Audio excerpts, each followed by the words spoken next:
Hello everyone. Did you miss me? Yeah, I've been busy with the new Mario game that came out last week. It's a really fun time, please check it out if you haven't already. In other news, you may have noticed that I haven't bothered to upload many videos lately. That's because all I have on my hard drive is frickin' Rock Band. Anyway, this time I've compiled a whole slew of music scores from the entire Mario Galaxy series. Now you might be wondering, why 23? Because Dr. Pepper, that's why. Also, just letting you know now, I only really like 4 songs from Galaxy 2, so doing a countdown for the best Galaxy 2 songs by itself was thrown out the window. I'm ranking these songs based on how epic they sound, how enjoyable they are to listen to, and how memorable they are, in my own mind. And this time around you get to hear my obnoxious commentary over each song because fuck me. Alright, here we go. Did you hear that? That is the sound of exploration. You probably came into Mario Galaxy with expectations only likened to those for Mario Odyssey. Okay, well that soundtrack was predominantly based on big band ensemble. Here you're greeted with a full-on orchestra of magic, and the end result is... something.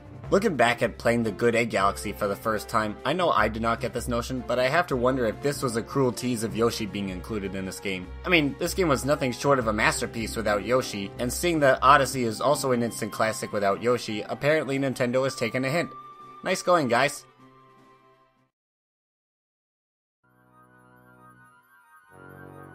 You can easily tell that this song is in Galaxy 2. I shouldn't need to explain that. I don't know why they went in this direction when coming up with the theme for the Haunty Halls and Boo Moon galaxies. Sure, it's good enough to make my list, but now I'm getting nightmares from being brought back to the time when I played Super Mario World on Virtual Console with a shitty wireless GameCube controller. I should never have to think about that game again. And right about now you want to bother me and tell me to play Super Mario World. Thanks a lot, guys.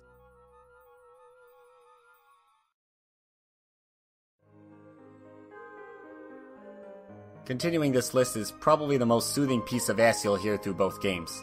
This one can only be heard in the Space Junk Galaxy. Given how there's really not much of anything going on throughout the galaxy, it fits. But you'll hear me say that about 90% of the other songs in this list. In any case, another good thing going for it is that it's probably the one song that best exemplifies that lost in space feel you get from playing this game. Such nostalgia, Nintendo. Jeepers.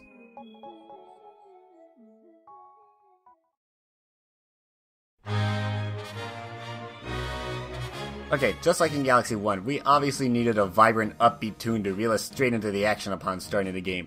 While this isn't the first music score we hear in the Sky Station Galaxy, it does carry that vibrant level of energy. I know a lot of you are going to disagree with my decision to rank this higher than Good Egg Galaxy, not to mention both at the 20s level. But yeah, that was probably the main reason why I expanded this list to 23 items, so you guys wouldn't kill me for not mentioning this along with Good Egg Galaxy. And before someone makes an entire game based on Good Egg Galaxy.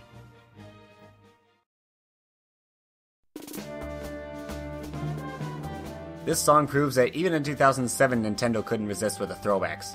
The Bowser levels in both Galaxy games feature unique variations of the theme for Bowser in the Dark World from Mario 64, but the arrangements in each game are slightly different. In Galaxy 1, it's more true to the original, but in the sequel they added more instruments everywhere to give it some extra flair. I gotta give some props to the first Galaxy for sounding very similar to the original, but it misses its mark in several spots. That's why I chose the Galaxy 2 version. You ever ran through Bowser's Lava Lair or Bowser's Gravity Gauntlet and got a good listen to this theme? These levels both have a lot going on, and the extra flair in this piece fits well with the fast pace.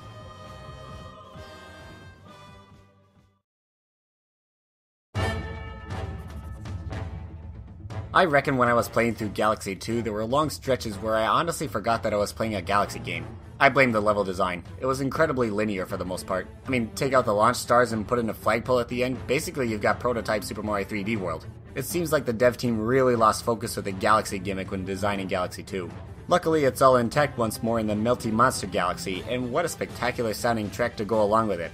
This is a Galaxy I'd want to play through all over again just to listen to the soundtrack.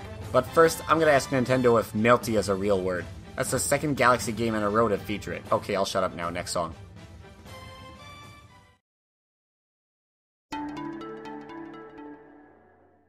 Do you like instant chills? Do you want more instant chills? But not so much did you end up feeling bad for the boos because they may or may not actually be ghosts depending on whether the devs can make up their goddamn minds? Then this is probably the song for you. It's the theme for the Ghostly Galaxy, also known as the Waltz of the Boos. It's got a well-crafted blend of creepy and kooky, mysterious and spooky, fun little Easter egg. The 4 opening notes spell out D-E-A-D. Dead! Maybe they are spirits after all. But who knows? Up until Super Mario 3D World, I never thought another Ghost House theme would top this one. Because of that though, this song isn't nearly as iconic anymore, but it's still a heck of a lot better than when he brought it back for 3D Land, further proving that orchestral composition is always a great answer.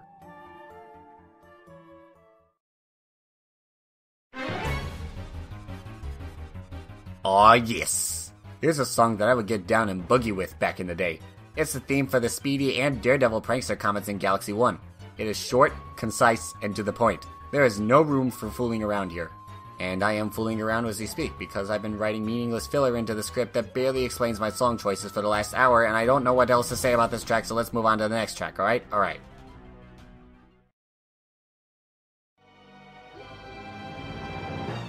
You always knew that when this song started playing in the background, it was going to be a long night. This is the Boulder Guys theme, and the Kingpin Shitty Shell Shooting theme, and the Welcome to the House of Horrors even though there's not really a house around here theme. Basically, you're fighting some kind of big ghost, so you know they had to go the spooky and haunting route when making a theme for these guys. This is another somewhat short loop, but the expert sense of progression still makes it something to behold, even if the boss fights make me rage.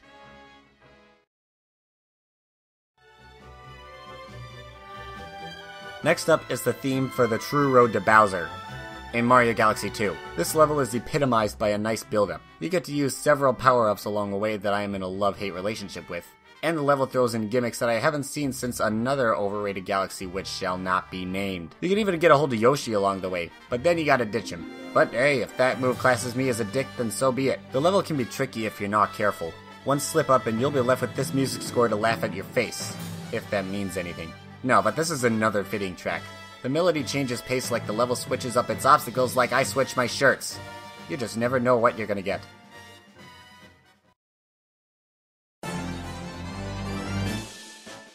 Imagine a power-up where you can fly. Yes, fly, not glide. You simply shake the Wii remote in the air, and then you can fly all around the stage in any imaginable direction, from sideways to slantways to squareways to frontways. And if you ever need to stop, no problem. Just hold down the A button and you'll freeze, allowing you to reposition yourself in the direction of your choice. Imagine all that freedom handed to you on a silver platter when you collect this power-up. Now, imagine you can only use it for one stage. Yeah.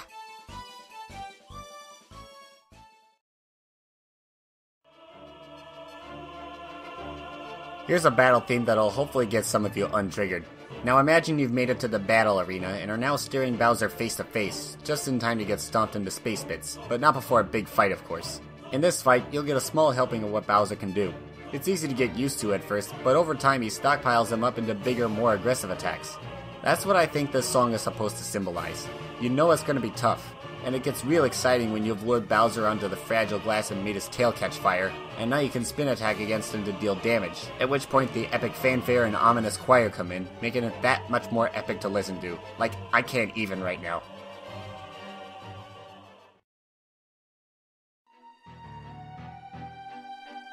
Have you ever listened to this piece of ass one night when there happened to be a thunderstorm raging in the background? That would be fitting, and it should be, because it's the theme for the Space Storm Galaxy. But I'd have to say that this song is more fitting as the theme for the Battle Belt Galaxy, where you start at that one planet with just the one Goomba, but the next few planets include gradually more enemies, and pretty soon you're left to fend for yourself among all the hecticness going after you. That's kinda how this music goes, as it starts quietly and grows more tense the more instruments you add into the mix. On the other hand, Space Storm is just full of electricity. Not that it makes that a bad level or anything. Funny story, the first time I played through that level, I didn't actually play the level so much as I got mesmerized from staring at that storm going on in the background. You already know I got that Lost in Space feel all over again.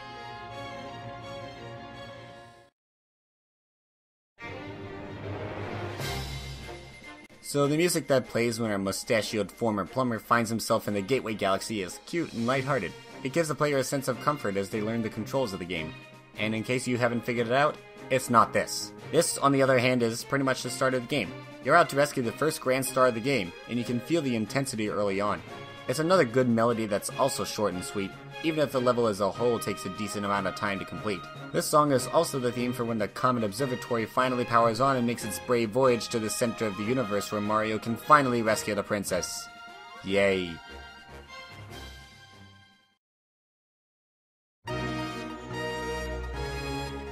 And speaking of the center of the universe, we're here already. Yep, the theme for Bowser's Galaxy Reactor is at number 9 on my list. But if you think that's a bad rating for a song this dramatic, let me remind you that with just about everything in the Mario Galaxy games, you really can't go wrong. This in particular is probably the one song in a whole series that best exemplifies what Luma has to say at the start of the level. Whatever you do, don't fail. The Great Koopa King has installed numerous traps that are easy to fall into. Trust me guys, I know a hard level when I see it. Can you traverse over the lava, past the quicksand, avoiding that blue stuff that looks, feels, and acts like liquid nitrogen but could actually be just blue lava without any of us knowing? Or how about that tower-like planet that can fuck off? Now give me my princess. And her castle.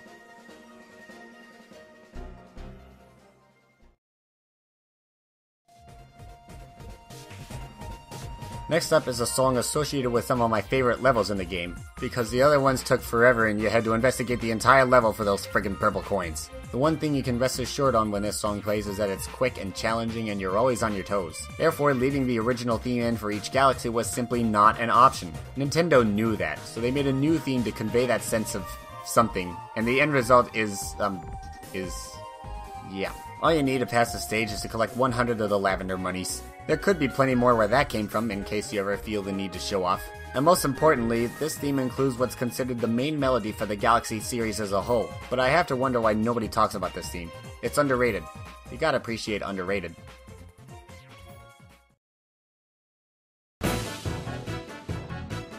Does anyone here actually recognize this song? I reckon you don't. I mean, I don't hear anyone bitching about Mega Leg. Not saying you should be, because, I mean, you only fought it once, at the end of the first dome, in the first game. So this theme actually has 2 stages to it, one where you're on the ground and all you hear is a single snare drum and low-end piano in the bass track. But when you hop on the Mega Leg, which has its own gravity, all the other instruments come in, and they blend together masterfully as they always do. It's a piece of mechanical madness. What's not to love about it? Unless you actually have trouble with this level and I just triggered you again. Oops.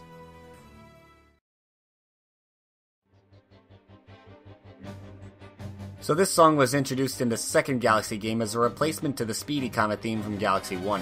The main difference is that this will only play in the background if the level starts with 30 seconds on the timer and you have to look for these green plus clocks scattered across the level that give you 10 more seconds. Forget about any room for error you had without those plus clocks. This is a real time attack. It's also known by the way more fitting name, Hurry, because, well, you're in a hurry to get to that shiny power star, but you gotta collect those plus clocks. This, without a doubt, is what some of the speedrun levels from Galaxy 1 should have been. But even without the plus clocks, you're not going to get away with leaving 4 minutes on the timer when you nab that star. Well done gauging how good we can get, guys.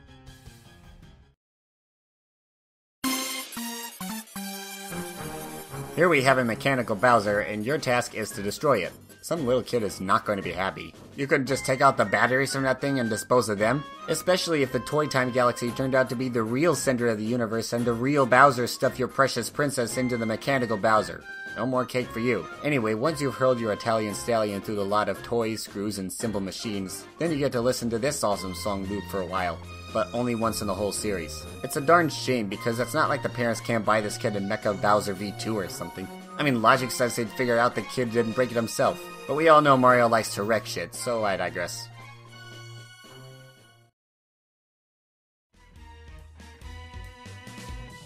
This is what happens when you leave it to your composer to try to make a character we can all agree is something of a brat look pretty badass. Needless to say, it worked. The tune that plays in the background when Bowser Jr. himself is attacking you is pretty long, which is good for jamming to. So, I don't know, Bowser Jr. You fight 6 of his crazy contraptions throughout your journeys through the cosmos, but Jr. actually controls 2 of them in particular as he tries to shoot you down with their attacks. In Bowser Jr.'s Airship Armada, he loves to shoot bullet bills and later in the battle, red fireballs of death. I don't know what you call those things. Then in Bowser Jr.'s Boom Bunker, he fights back with a contraption designed to make you go boom. Twice actually, because now he can suddenly make Daredevil comets appear in his own galaxy. That's not weird at all. Next time, Junior, you should probably ask your dad to help you perfect your contraptions such that Mario doesn't find a way to destroy them every single time. Other than that though, keep up the good work.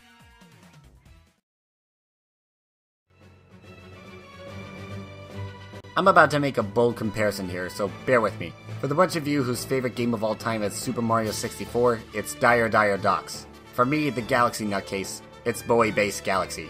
This song is so iconic and unique to the Galaxy series that I can't imagine a Galaxy game without this piece of perfection. And what do you know, it made its return in Galaxy 2 for the second star in the Space Storm Galaxy. So evidently, this song has something to do with climbing up a floating fortress. I don't know. By the way, this is the last song on the list that can be heard in both games.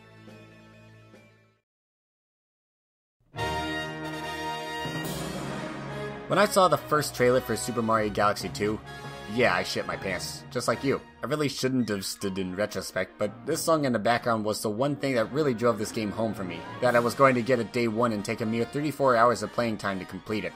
I remember when I first got the Wii and Galaxy 1 was one of the first games I ever got for the system, and I was slow to pick it up at first because I hadn't really been immersed into any sort of gameplay trailer for it.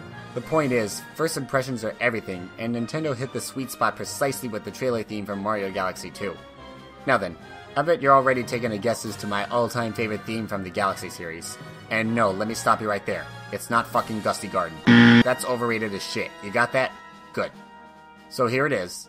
My number one music score from the Super Mario Galaxy series. What a perfect climax to a perfectly epic journey.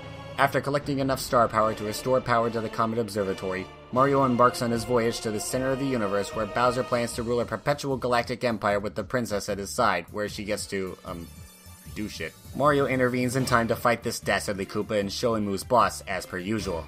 But then, just when he thinks he's won, the battle shifts to within the sun, and Bowser calls upon all his usual tricks. And just like that, the fate of the universe rests entirely within, your hands. It's amazing how Nintendo can take the simple and run into the ground concept of Mario fighting Bowser who holds Peach hostage and making a piece of background music that really exemplifies the magnitude of the everything. It's almost inconceivable how they managed to pull it off.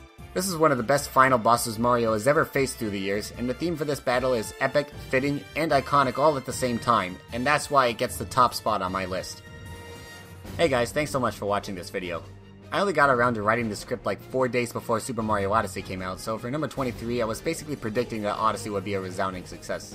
Not that I think it's a bad game, but for all I know the game could be glitchy as fuck right now. I don't know, you tell me how you're enjoying Odyssey in the comment section below. And while you're at it, why don't you slap that like button because you like this video and share because you want people to hear my cheesy voice. That won't backfire at all. Subscribe if you haven't already because you don't want to miss my next top 10. Whatever it is, if you want to see it before I post it onto YouTube, consider pledging a monthly tip on Patreon to support my goal of becoming a YouTuber. You'll also get a shout out in each video if you do decide to donate, and you'll get my everlasting gratitude. Okay, you're probably really busy at the moment, but please check out one of these videos right here. Okay, thanks, bye.